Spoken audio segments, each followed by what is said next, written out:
इसमें आप सभी का स्वागत है। और अभी सरकार जिस प्रकार से पर्यटन के मामले में काफ़ी गंभीरता के साथ काम कर रही, तो आज हमारे लिए बड़ा खुशी का अवसर ये है कि आने वाली 8 तारीख को माननीय मुख्यमंत्री जी अथनी-कुंड बैराज पे जो एक नई स्पोर्ट्स का हमने वाटर स्पोर्ट्स का कुछ जो है वो शुरू किया है, तो उसका उद्घाटन करने के लिए और एक वहाँ पे पार्क और एक जो अपना फॉरेस्ट की जो है सफारी जिसको हम शुरू करना दोबारा से चाहते हैं, जो पहले थी जंगल सफारी उसको दोबारा से हम शुरू करने जा रहे हैं। और मैं समझता हूँ कि ये एक दिन के लिए बहुत ही अच्छा एक पैकेज है किसी भी व्यक्ति के लिए जो घूमना चाहता है, यानी कि उसके पास पानी का अगर उसका इंटरेस्ट है, अगर उसमें कोई क्रीड़ा करना चाहता तो वहाँ वो भी है, और अगर वो जंगल में घूमना चाहता तो उसके पास वो भी है। तो ऐसी शायद बहुत ही कम जगह होगी जहाँ दोनों चीज़ें इकट्ठी, दोनों तीनों चीज़ें इकट्ठी हों, मतलब प्रकृति की इतनी सुंदरता वहाँ है। तो एक इस प्रकार का वहाँ पे हम शुरुआत करने जा रहे हैं और 8 तारीख को माननीय मुख्यमंत्री जी उसका उद्घाटन करेंगे। तो मैं आपको भी आमंत्रित करता हूँ और मैं समझता हूँ इससे बहुत अच्छा मुख्यमंत्री जी 10 बजे, ठीक 10 बजे वहाँ पे उसका उद्घाटन करेंगे। 9:30 बजे करीब मुख्यमंत्री जी वहाँ पहुँचेंगे। 9:30 बजे मेरा भी आप सब से निवेदन है, वैसे दोबारा भी आपसे एक बार आपके सामने रखेंगे बात, आपको सूचना देंगे। तो 7 बाद उसके बाद खिदराबाद में है और उसके बाद छछरौली में है और उसके बाद जगाधरी में है, लेकिन उसके बाद जनसंवाद करेंगे, पहले वहाँ एक कार्यक्रम रहेगा। तो मैं समझता हूँ कि इससे काफ़ी जो है लोगों को एक एंजॉय करने के लिए एक अच्छा स्थान जो है कम खर्च करके और अच्छा एक स्थान यहाँ उपलब्ध होगा, उसका हमारा प्रयास है। और जिस प्रकार से मैंने कहा कि नए स्थान हम ढूंढ रहे, अभी हमने टिक्करताल में काम शुरू किया था और जिस प्रकार से स्पोर्ट्स ये आप में से काफ़ी पत्रकार वहाँ गए भी, और हमारी इस टाइम जो है वो लगभग 8-10 हज़ार लोग रोज़ाना वहाँ आ रहे।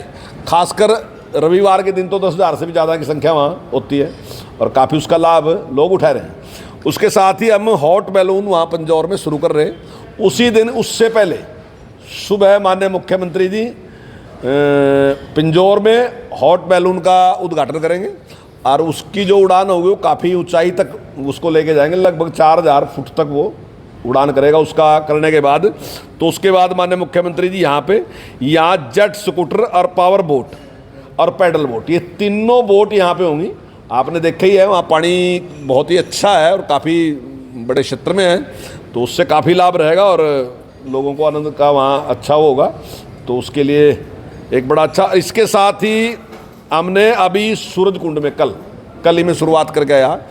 हमने जहाँ पहले हैंडीक्राफ्ट का मेला लगता था जो पूरे विश्व में जिसने अपना एक स्थान बना रखा, तो भी माननीय मुख्यमंत्री जी के मार्गदर्शन में एक बैठक हुई थी, उसमें हमने एक निर्णय लिया कि हम साल में 2 प्रोग्राम हो रही, यानी कि साल में 3 प्रोग्राम वहाँ पे करने का हमने निर्णय लिया। तो अभी एक शुरुआत की हमने, दीपावली उत्सव की शुरुआत की है और कल ही मैं उसका वहाँ पे उद्घाटन करके आया और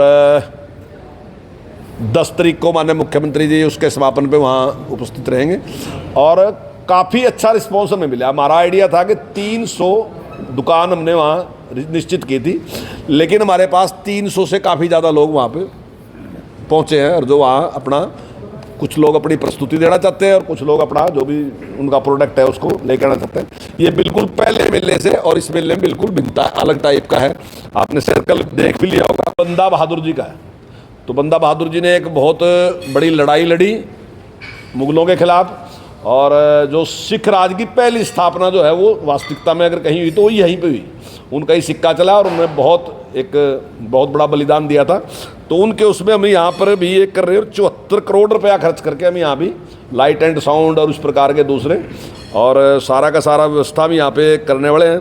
और दूसरे जो हमारे मंदिर हैं वहाँ पे उसमें हमने काफ़ी खर्च किया और मैं समझता हूँ अभी जैसे आपने प्रश्न भी किया था कि मंत्रा देवी पे आपका जो हम रोपवे बनाने का विचार था, तो जैसे जैसे संख्या बढ़ेगी तो अगर हमारी संख्या इसी प्रकार से बढ़ती तो आने वाले टाइम में भविष्य में इसके बारे में विचार कर सकते हैं। इसी के साथ नड्डा साहब गुरुद्वारा है और माता मनसा देवी का स्थल है, वहाँ पे भी हमने पार्किंग और दूसरी सुंदरता के लिए 48 करोड़ रुपए हम खर्च कर रहे हैं। वहाँ तो खर्च कर दिए, तो ताकि उसको और ऐसे ही महेंद्रगढ़ में माधोगढ़ का किला है, तो उसको भी एक पुराना स्वरूप वैसा ही हम उसको वैसे ही बना रहे जैसा किला था वो, हालांकि अभी उसकी स्थिति वैसी नहीं रही थी, लेकिन जब आप कभी देखने के लिए जाओगे बहुत ही सुंदर जगह है उस एरिया में वो, और उसकी लुक जो है बिल्कुल वैसी प्राचीन हमने बनाई जैसे वो कभी था, बिल्कुल वैसा का वैसे ही बनाया। उसमें भी हमने 32 करोड़ 61 लाख रुपये हम उस पर खर्च कर रहे हैं। ऐसे ही हम पर्यटन के लिए दूसरे हम प्रोत्साहन भी दे रहे हैं, जैसे सिंधु दर्शन है, तो मैंने कहा था कि जो भी हमारे यहाँ से हरियाणा से उसकी यात्रा करेगा तो हम 20,000 रुपये उसको देंगे, तो लोग यहाँ से जाएंगे देख के आएंगे, लेह लद्दाख को भी देख के आएंगे और वहाँ सारा उसको देख के आएंगे। तो मैं समझता हूँ काफ़ी अच्छा अनुभव भी रहेगा उनका देश के लिए। मानसरोवर यात्रा के लिए भी हमने 50,000 रुपये हम प्रति व्यक्ति दे रहे हैं। अगर कोई भी व्यक्ति हरियाणा से जाता है तो उसके लिए हम इस प्रकार का मदद कर रहे हैं। ऐसे ही पर्यटन के लिए और भी हम विकल्प सोच रहे हैं कि क्या क्या विकल्प और भी हो सकते हैं। जैसे होम स्टे पॉलिसी हम लेके आए और कुछ लोगों ने हमारे पास अच्छी संख्या में अप्लाई कर रखा उसमें, तो हमारा पूरा प्रयास रहेगा कि होम स्टे हमारा जितना सफल होगा मैं उसको बहुत बड़ी सफलता मानूंगा अगर हम इसमें सफल होते हैं। हालांकि हमारे यहाँ होम स्टे अभी तक था नहीं, हम उसकी शुरुआत करें। फार्म टूरिज्म हमारे यहाँ अच्छा सफल हो रहा और मैं समझता हूँ 44 के करीब फार्म टूरिज्म में लोग आए हैं और काफ़ी अच्छे हैं। माधोगढ़ तो एक इतना अच्छा है कि उसकी तो काफ़ी अच्छी संख्या है। लगभग मैं गया था वहाँ, लगभग 1500 पर्यटक रोज़ाना वहाँ, औसतन 1500 पर्यटक रोज़ाना वहाँ आते हैं। ऐसे और भी कई फार्म हाउस हैं जहाँ काफ़ी अच्छा चल रहा, तो उसमें हम उनको पूरा प्रोत्साहन दे रहे हैं। मैंने 2 मीटिंगें जो फार्म हाउस के मालिक हैं उनके साथ की हैं और हमारे सारे अधिकारी वहाँ उपस्थित थे और हमने उनसे कहा कि भाई हम क्या और आपको मदद कर सकते हैं ताकि ये हमारा क्षेत्र बढ़े। हम लोग गवर्नमेंट सर्टिफाइड CE सर्टिफिकेशन ये होता है, उसकी जो लाइफ जैकेट है वो वहाँ यूज़ करते हैं। बाकायदा national institute of water sports जो ऑल ओवर इंडिया में एकमात्र टूरिज़्म से सर्टिफाइड यूनिवर्सिटी है वाटर स्पोर्ट्स की, जिसका हमारा ड्राइविंग लाइसेंस बनता है उस तरीके से वो लाइसेंस बनता है। उस लाइसेंस वाले डाइवर्स जो हैं, जो समुद्र के अंदर और इन सब जगहों पे डाइविंग करते हैं, वो लोग वहाँ पर रखे गए हैं डाइविंग के लिए। बाकायदा रेस्क्यू बोट्स जो हैं वो वहाँ पर रखी गई हैं, क्योंकि वाटर स्पोर्ट्स है, जेट स्कूटर है। अगर आप गोवा या कहीं और जाएंगे वहाँ पर क्या होता है, स्कूटर को फ्लिप करते हैं तो वो पानी में गिराते भी हैं, समुद्र में गिराते भी हैं। जो हम लाइफ जैकेट आपको पहनाते हैं, उस लाइफ जैकेट का ये बेनिफिट है कि आप 9 दिन तक पानी में डूबेंगे नहीं। यानी अगर मैं 140 किलो वेट वाली जैकेट आपको पहना रहा हूँ और आपका जो वेट है वो 100 किलो से 140 किलो के बीच में है, तो 9 दिन तक आप पानी में डूबेंगे नहीं। आपका जो ये ऊपर का हिस्सा है ये ऊपर फ्लोट करता रहेगा और आपको इमीडिएट हमारे जो रेस्क्यू का वो है विद इन 30 सेकेंड्स एक किनारे से दूसरे किनारे पे पहुंचने का, हम वहाँ पर आपको रेस्क्यू कर लेते हैं। बाकायदा रेस्क्यू बोट्स भी वहाँ पर हैं, लाइफ गार्ड भी वहाँ पर मौजूद हैं। बाकी जो टिकट्स की आपने बात की, जो यहाँ पैडल बोट है सबसे कम रेट, क्योंकि मंत्री जी का लगातार ये था कि यहाँ पे सबसे कम वो होना चाहिए। सूखना पे पैडल बोट का जो रेट है 2 सीटर का वो 600 रुपये है। हम लोग यहाँ पे केवल 100 रुपये पर पर्सन जो पैडल बोट का रेट है वो यहाँ पर रखा है। जो जेट स्कूटर है, जिस तरीके से भाखड़ा डैम के ऊपर हथनी कुंड भाखड़ा डैम में चलता है या फिर मोरनी में चल रहा है, वो सेम रेट जो है 1000 रुपये पर पर्सन जो है वो यहाँ पर रखा है। और जो पावर बोट है, जो 6 सीटर पावर बोट है, उसका जो रेट है वो 200 रुपये पर पर्सन रखा है। और अभी तक जिस तरीके से हमारे ट्रायल्स चल रहे हैं, लोग काफ़ी खुश हैं और बहुत खुशी होती है, क्योंकि मैं खुद हरियाणा से हूँ, तो वहाँ जो लोग आ रहे हैं, ये 4 स्टेट्स का बॉर्डर है, हरियाणा, यूपी, उत्तराखंड और हिमाचल। लोग देहरादून जाते थे, लोग हिमाचल जाते थे, अब हिमाचल से, देहरादून से, हरिद्वार से, क्योंकि देहरादून का ये मेन रास्ता है, यहाँ से जाता है। देहरादून सिर्फ राफ्टिंग करने को आपको मिलती है, लेकिन मंत्री जी के प्रयास से यहाँ पर राफ्टिंग तो लोग कर करके बोर हो चुके हैं। यहाँ पर आपको वो स्पोर्ट्स मिल रहे हैं जो गोवा में मिलते हैं, आपको बॉम्बे में भी बहुत कम जगहों पे मिलते हैं, लेकिन गोवा के बीचेस पे आपको वो मिलते हैं। तो वो सभी स्पोर्ट्स जो हैं वो हम यहाँ पर करवाते हैं।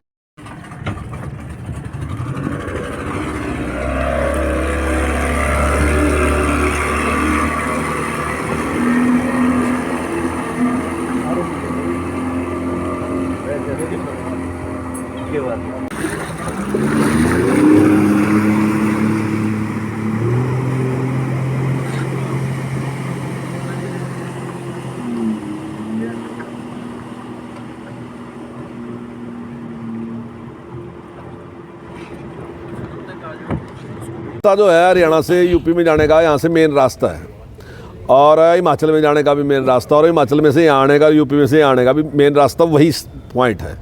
तो इससे मुझे लगता है कि यूपी के लोग भी बड़ी संख्या में आएंगे, हिमाचल के लोग भी आएंगे, और अब यहाँ से भी बड़ी संख्या में लोग वहाँ जाएंगे। और यहाँ से अगर कोई पर्यटक स्थल है तो काफ़ी दूर दूर पर्यटक स्थल हैं, मान लीजिए शिमला जाना, कहीं दूर जाना, तो उसकी बजाय मैं समझता हूँ जिन लोगों के पास एक दिन का टाइम है और वो कहीं घूमना चाहते हैं तो उनके लिए बहुत इच्छा है कि वो एक दिन में ही अपना एंजॉय करके आ सकते हैं। शुरू कर दिया, अब तो सारे काम उन्होंने पूरे कर लिए, अब तो 8 तारीख को मुख्यमंत्री जी करेंगे सारी गतिविधियाँ शुरू। इस पर नहीं, अभी तो बसें चलती हैं वहाँ, ऐसा बात नहीं है। जो बसें यहाँ से पौंटा साहब के लिए जाती हैं तो काफ़ी संख्या में हैं, लेकिन जैसे जैसे पर्यटक की संख्या बढ़ती जाएगी तो फिर उसके साथ उसका इंतजाम हम कर देंगे यहाँ से कि बसें भी यहाँ से जाएँ और यहाँ से लेके जाएँ और वहाँ से लेके आएँ, तो सारी व्यवस्था कर देंगे। तो वहाँ से मेरे दिमाग में एक बात आई कि केरल में टूरिज्म का एक ये भी है कि आप नारियल के पेड़ के ऊपर चढ़ेंगे तो निश्चित तौर से हरियाणा का व्यक्ति जाएगा तो निश्चित तौर से उसको बड़ा अच्छा लगेगा। नारियल के पेड़ के ऊपर चढ़ना उसको बहुत अच्छा लगेगा, चाहे आप जाए चाहे मैं जाऊँ, अगर मैं चढ़ सकूँ तो मुझे अच्छा लगेगा। लेकिन वहाँ के लिए कुछ नहीं है। ऐसे ही जो बाहर का व्यक्ति है उसके दिमाग में जो हरियाणा की छवि है, कृषि की है, पशुपालक की जैसे छवि है, गाँव की जिस प्रकार की छवि है, तो निश्चित तौर से बाहर का जो व्यक्ति है वो गांव में आना देखना चाहेगा कि किस प्रकार से गाय भैंस पालते हैं, किस प्रकार से ये खेती करते हैं और इनका गांव का सिस्टम कैसा है। तो निश्चित तौर से ये भी एक पर्यटन हो सकता है। और मैं दावे के साथ कह सकता हूँ जो लोग बाहर से आते हैं उनकी इच्छा होती है, भले ही अभी इस प्रकार के साधन नहीं है, मतलब गाँव में ठहर नहीं सकते, तो हम उसको प्रोत्साहन दे रहे। होम स्टे उसी का है ताकि वो गाँव में ही ठहरे, गाँव में उस कल्चर को देखे और उसमें उसको सस्ता भी मिलेगा और उसको हरियाणा को जानने का भी अवसर मिलेगा। तो उसके लिए भी हमारा पूरा प्रयास है। तो ये सारे के सारे जो है हमने इसके लिए हम जो और साइट है उसका भी चुनाव कर रहे हैं, तो उसमें हमारा काफ़ी इच्छा रहेगा। और अब की बार जो पर्यटन है उसके मामले उसमें भी हमें अब की बार प्राइज मिला है। भगवान श्री कृष्ण की विराट प्रतिमा को एक सम्मोहक के रूप में जो प्रस्तुत किया उसमें हमें अब की बार अवार्ड मिला, राष्ट्रीय पुरस्कार हमें मिला है। और सर्वश्रेष्ठ पर्यटन ग्राम अवार्ड में 2023 का में अब की बार जो जज्जर है, जज्जर का